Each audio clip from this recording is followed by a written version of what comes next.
Welcome to Phrasal Verb Practice. This is the place to learn real English, one phrasal verb at a time. My name is Marissa, and I'll walk you through this learning journey. Hi all, wishing you a great day.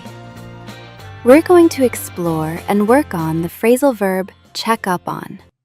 So let's talk about how we actually use check up on in real life.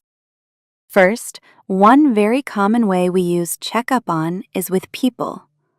When we say check up on someone, we mean we contact them, visit them, or look in on them to see how they're doing.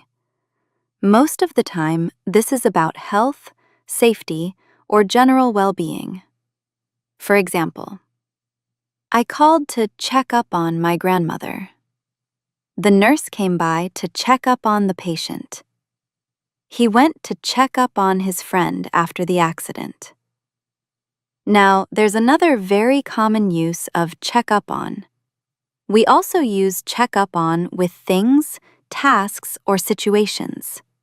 Here, the idea is making sure something is okay, correct, or progressing as expected. For example, she went to check up on the report. I'll check up on the order this afternoon. The manager stopped by to check up on the project. So basically, here's the key idea. Every time we use check up on, we're talking about caring, monitoring, or making sure that someone or something is okay. Now, there's something important I want to point out here, because you might see this a lot, especially in medical contexts. You may have seen the word checkup, like in medical clinics or laboratories. That is not the phrasal verb. Check up with a hyphen is a noun. It refers to the medical exam itself. That's why it does not use on. For example, I'm going in for a medical checkup. The company offers an annual checkup. But when we talk about the action, we use the phrasal verb check up on. For example, the doctor will check up on you later. She called to check up on her patient. So think of it this way. A checkup is the exam. To check up on someone is the action. Now, just quickly, let's see how this idea shows up in other languages. In Spanish, it's like saying, verificar cómo está alguien o algo. In French, prendre des nouvelles de or vérifier. In Portuguese, verificar cómo está or acompanhar. In Italian, controllare come sta. In German, nachsehen. So, when do people usually use check up on? People use check up on when they want to make sure someone is safe or healthy. They use it when they care about someone's well-being. They also use it when they're following up on work, progress, or responsibilities. Now let's quickly review a few clear examples. I'll check up on you later. This is about a person. She went to the hospital to check up on her father. Let me check up on the documents. The supervisor will check up on the team's work. He always checks up on his employees. Now let's talk about how check up on works grammatically. Check up on is inseparable. That means the object always comes after the full phrasal verb. So we say, I'll check up on her. They're checking up on the system.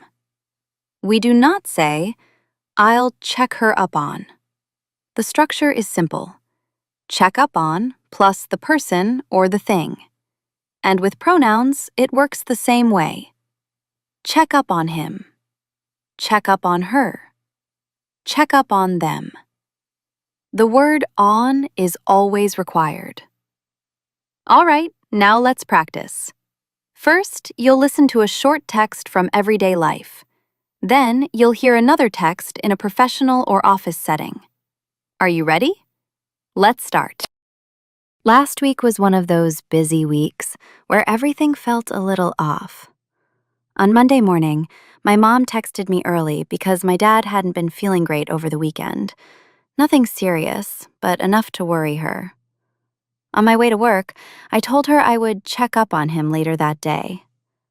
I kept thinking about it during meetings, so at lunch, I stepped outside and called home just to check up on him and hear his voice. After work, I stopped by their place to check up on him in person.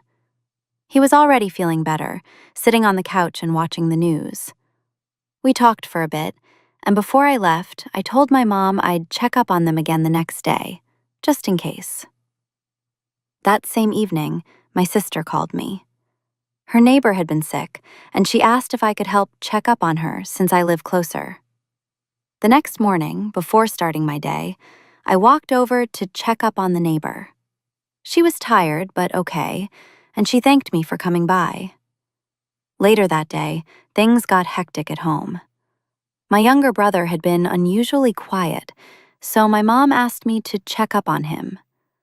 I knocked on his door, sat with him for a while, and realized he was just stressed about school. Sometimes all it takes is someone to check up on you to feel better. In the evening, I remembered I had left the oven on earlier. I rushed back into the kitchen to check up on it and make sure everything was fine. It was, thankfully. Before going to bed, I sent a few messages. I texted my dad again to check up on him. Then I messaged my sister to check up on how her day went. It wasn't about fixing anything. It was just about caring. The next morning, my phone buzzed. My mom had already written to check up on me. I smiled, realizing how normal it is in daily life to check up on the people and things that matter most. Great, that was the first text. How many times did you hear the phrasal verb of the day? Now, let's move on to the second text. The week started with a short team meeting on Monday morning.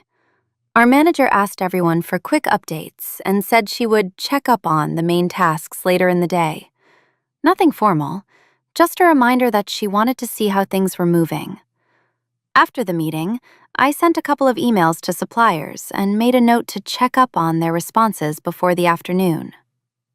Around noon, one of my teammates mentioned he was waiting on data from another department.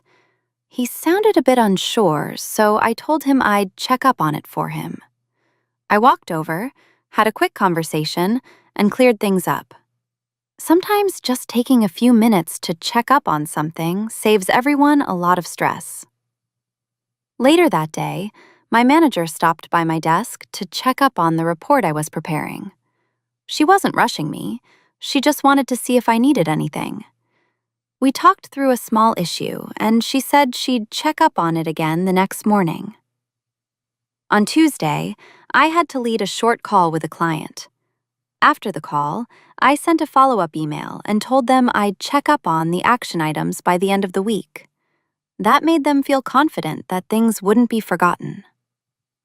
Midweek, one of our newer team members seemed overwhelmed.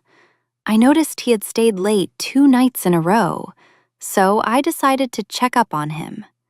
We talked, adjusted a deadline, and things immediately felt more balanced. On Thursday afternoon, the system went down briefly. IT said they were working on it, but my manager still asked me to check up on the status every hour.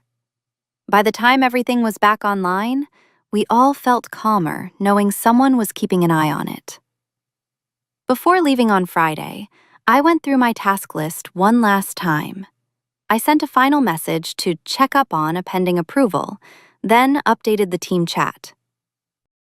As I shut down my computer, it was clear that most of my week had been about taking responsibility, staying connected, and remembering to check up on people and projects at the right moment. Great, that was the second text. And that's all for today. Thank you so much for following this channel, and we'll see you next time. Bye-bye.